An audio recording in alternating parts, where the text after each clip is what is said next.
اللہ سے ڈرو، اللہ سے ڈرو، تمہیں پیش ہونا ہے اس کے سامنے، اپنے ایک ایک عمل کا حساب دینا ہے، بدلہ مل کر رہے گا۔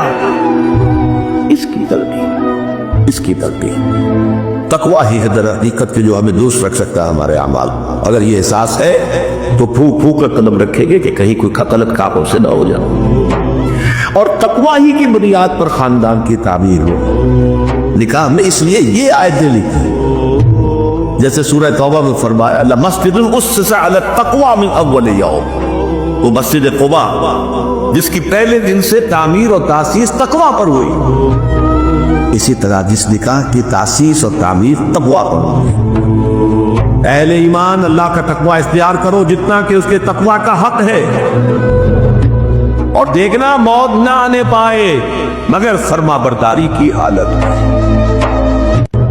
کوئی لمحہ نافرمانی میں نہ گزرے، مبادا اسی لمحے موت کا ظالم پنجہ آ کر تمہیں دبوچ لے۔